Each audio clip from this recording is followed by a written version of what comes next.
Gave you guys any tutorials, and I've gotten some requests for a spring tutorial, and the world of springs is myriad and vast, and it's hard to do much of a tutorial that's going to be effective and universal, but I came up with one for spring bracelets, sometimes called a clamper bracelet because they clamp onto your wrist by virtue of a spring, which to one degree or another is hidden in the clasp.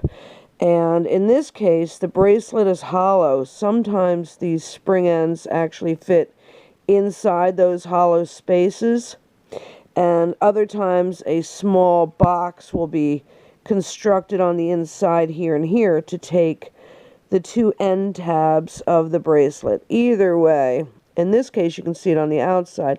And this is actually a good illustration because you can see that there's a loop here. That wire there is the spring. And here's the coils of the spring wire that are in the on the rivet pin. And then here's the two ends that you're going to see these illustrated in a second. And so what this ends up with is you want to make a spring that looks like this, but not as flat as I've illustrated here, or it won't hold the bracelet closed. You need to make it more of an angle like this, or even more extreme, and that's what's going to snap that bracelet closed. So here's how you start out. And you always want to think about, in this case, clearly it's going to be meant to hold the bracelet closed. But whenever you're doing spring work, the first question you need to answer is the spring meant to hold the whatever you're making, whether it's meant to hold it open or whether it's meant to hold it closed. Now in a bracelet, clearly it's meant to hold it closed, but there's lots of applications, and there are other times you may want to hold it open. And most of the time its function has to do with this angle. If imagine if you just flipped this over and it went the other way, then it would automatically pop that open. And maybe that's the look you're looking for. Perhaps it's on a necklace and you want it to open to a certain degree and not open anymore. Anyway, it doesn't matter. We're working on hinges. So this is what it's going to look like if you have the little box. A rivet will go through the knuckles that you create. And so there's three different types for this type. We're just going to work on the bracelet hinge for now, this spring. So sometimes it has a box on the inside of the bracelet, as I mentioned, to accommodate the two ends. Sometimes the bracelet is hollow, and you can put the wire, you can hit it right inside. And other times there's a box, or sometimes even not a box, where the hinge wires are exposed on the outside of the bracelet. Generally, this is not considered very aesthetically pleasing. You want to hide this whenever you can. This is just the way that this one was made. Anyway, so to make the spring, start with a piece of steel. You want the stuff to be hard, harder than brass. You don't want it to bend. It needs to stay rigid and straight. And also, the spring wire that you're bending around it, you don't want the spring wire to actually make an indentation on this wire, because you're going to need to slide that off afterwards. So start with a piece of steel the same size and preferably slightly smaller than the rivet you're going to use. I use a drill bit oftentimes, because they come in just a variety of sizes and they're nice and smooth to facilitate, as I said, sliding that off when you're done. You want it to be a little bit smaller than your rivet, because being spring wire has memory to it. So as you coil it, it's going to want to reopen and pop open a little bit. Each coil is going to expand slightly once you remove the tension of the rivet wire. So you want to start with something smaller, because it's important that it not stick up. It needs to fill in this gap. You can't make it any wider than this gap. And as you can see, there's going to be at least two knuckles on each side, one on each half of the bracelet. In this case, the two outside ones belong to this side, and the two inside ones belong to this side. And that makes assembly a lot easier.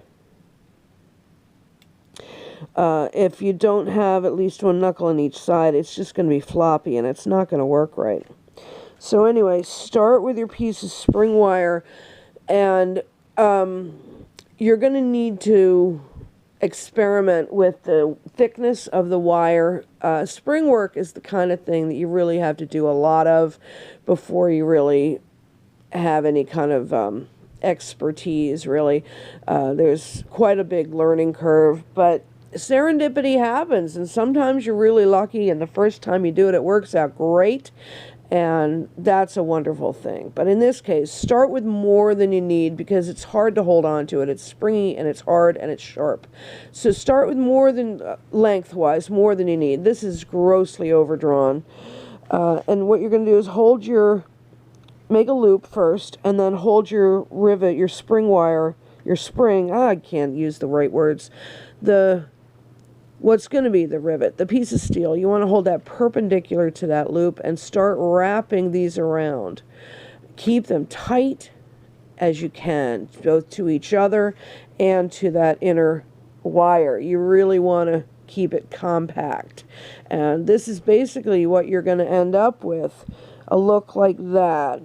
You're going to want probably at least 2 coils on either side. 3, it's getting hard to fit it into the gap that you have. It needs to fit in that space.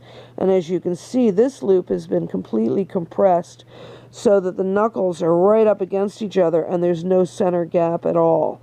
And that's fine. It's just the main thing is you're going to need to be able to fit this into the gap that's in your bracelet. That's something you're not going to be able to change, especially if this is a replacement clasp. If you're starting from scratch and making your own bracelet, you can accommodate that, but you're not usually going to have a lot of leeway. And as I said before, you don't want this laying flat the way that I've drawn it. You want this to be at an angle like that, and that's what's gonna, that spring, it's gonna work against the spring to open the bracelet and then snap closed. So once you have that done, go ahead and insert your spring into whatever pockets, whether it's the internal space of a hollow bracelet or whether these, what I call pockets, have been installed. Either way, start with one side and check your fit. Make sure that your spring wire knuckles are pretty consistent in size with the knuckles that are on the hinge of the bracelet itself. You're going to want to, because it needs to be smooth, and you want your rivet to be tight when it gets in there. You don't want it to be sloppy. So check your fit. This is your opportunity to make sure everything fits. Your knuckles on this side, you can trim these a little bit, these 2 little ends. You can trim them so they don't stick out the back side, but you don't want them to be too short. By the same token, you don't want that top loop to be too short. It needs to interact and have a firm grip on that bracelet to really do its job. If they're really short, it just doesn't have enough oomph. So at this point, you can trim these 2 if need be. Never ever cut that loop. That's important. So once you have it all fit together, and the other thing, you want these to be about the same size as the knuckles, is so that these 2 pieces fit together this way correctly. It's not just the height that it's going to stick up, it needs to fit together this way. If it won't fit together this way because your spring knuckles are too big, then you're never going to get the rivet through there.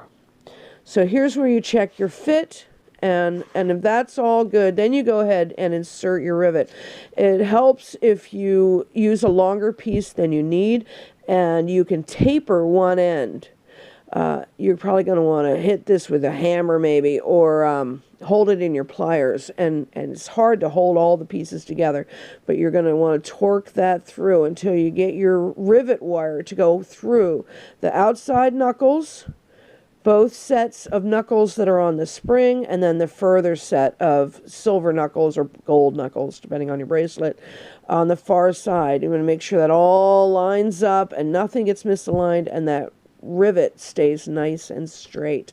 And then you can test your spring. If it's not springy enough, then undo it and go back to this phase and put your steel back in and torque those ends so it's a much more acute angle. That's going to affect your snap. And once you have that the way that you like it and it snaps closed really nice, then you just go back to here, reinsert it, reinsert your knuckle, your rivet Once it's all done, then you can trim those rivet ends. But you want to leave that long so you've got plenty to work with until you get it just right. Hinge work, I'm not going to lie to you, is a finesse job. It is tricky and it can be daunting, but it's very satisfying, especially when you manage to save somebody's bracelet that 10 other people have told them couldn't be fixed, or they were going to have to go some other way, change the hinge, add a clasp, whatever. There's a million ways of doing springs. This is only one example, and I hope you find it helpful.